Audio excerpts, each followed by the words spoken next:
ఆశిస్తులు. మరి 1947 ఆగస్టు 15న మనకు స్వతంత్రం వస్తే ఆ స్వతంత్రం కోసం లక్షలాది మంది అమరవీరులు వారి ప్రాణాలను అర్పించి భారతదేశానికి బ్రిటిష్ వారికి అనంత హస్తాలు ఇచ్చి మన దేశానికి స్వతంత్రం తీసుకురావాలనే భాషణ వారందరినీ కూడా స్మరించుకుంటూ మరి మన 1950 జనవరి 26 తేదీన రిపబ్లిక్ డేగా మనకు ప్రకటించగా భారత రాజ్యాంగ నిర్మాత డాక్టర్ బిఆర్ అంబేద్కర్ గారి ఆశయాల కోసం అతని సారథ్యంలో ఒక మెంబర్గా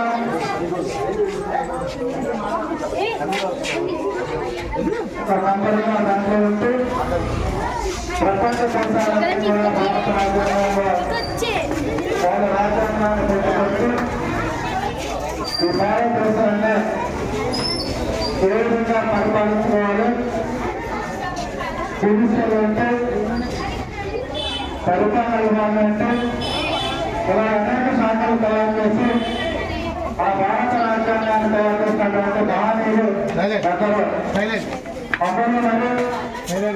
డాక్టర్ బిఆర్ అంబేద్కర్ గారు ఒకరు. ఈ భారత రాజ్యాంగంతో ఏంటంటే రోజు ఒక పోలీస్ వ్యవస్థ కానివ్వండి, ఒక జ్యుడిషియల్ వ్యవస్థ కానివ్వండి, ఒక పరిపాలన వ్యవస్థ కానివ్వండి, ఉద్యోగ భద్రత వ్యవస్థ కానివ్వండి, అనేక మన భారత రాజ్యాంగం చూస్తే అది చదివితే మనకి భారతదేశం అనేది దాంట్లో పొందుపరిచిన విషయాలన్నీ కూడా మనం చదివినట్లయితే భారతదేశం ఏ విధంగా వచ్చింది, ఈ చట్టాలు ఏ విధంగా చేయాలి, ఈ చట్టాలు మన రిస్కులు కానీ చట్టాలు అంటే అన్నీ కూడా మనం తెలుసుకోవాల్సిన బాధ్యత మనపై ఉంది. మనకి భారత రాజ్యాంగం తయారు చేసినటువంటి ఈ రోజున మనందరం కూడా స్వేచ్ఛవాయులు పిలుస్తున్నామంటే మరి దానికి కారణములు అమరవీరులు. మరి వారి త్యాగపరంతో ఈరోజు మనందరం కూడా అంత స్వేచ్ఛవాయువులు పిలుస్తున్నామనడానికి నిదర్శనం. మరి మీరందరూ కూడా మన స్కూల్లో బాగా చదువుకోవాలి, దాంట్లో అందరికీ పాస్ అవ్వాలనేది మీ అందరూ కూడా మనస్ఫూర్తిగా కోరుతున్నాను. అలాగే ప్రతి పిల్లలు కూడా మీకు ఒక గోల్ పెట్టుకోవాలి. ఆ గోల్లో మీరు సక్సెస్ అయ్యే విధంగా మీరు దేంట్లో తీసుకున్నా మీ 10th అయిన తర్వాత ఇంటర్మీడియట్లో కానీ డిగ్రీలో కానీ లేకపోతే పై చదువులో కానీ మనం చదివేటప్పుడు గోల్ ఉంటుంది.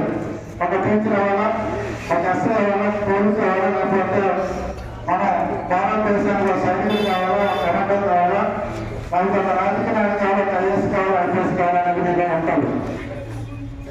ఇంకా మంచి జాబ్ చేయాలా, ఒక ఆఫీసర్కి ఎంఆర్ఓ కానీ, ఆర్డీఓ కానీ, కలెక్టర్ కానీ, మున్సిపల్ కమిషనర్ కానీ ఇలా కూడా మీ దాంట్లో తప్పనిస్తారు. ఆ గోలు పెట్టుకొని అందరూ కూడా చదవాలి. ఎందుకంటే చదువు లేకపోతే మన లైఫ్ వేస్ట్. చదువు ఎప్పుడు కూడా మనకి మంచి పని వేస్తుంది. కాబట్టి మీరందరూ కూడా బాగా చదువుకొని మన స్కూల్కి, మీ తల్లిదండ్రులకి, మన గ్రామానికి, మన పట్టణానికి మంచి పేరు మీ అందరూ తీసుకోవాలని మేము అందరూ మనస్ఫూర్తిగా కోరుకుంటూ మీ అందరికీ మరొకసారి గణతంత్ర శుభాకాంక్షలు తెలియజేసి చదువుకుంటాం. Thank you.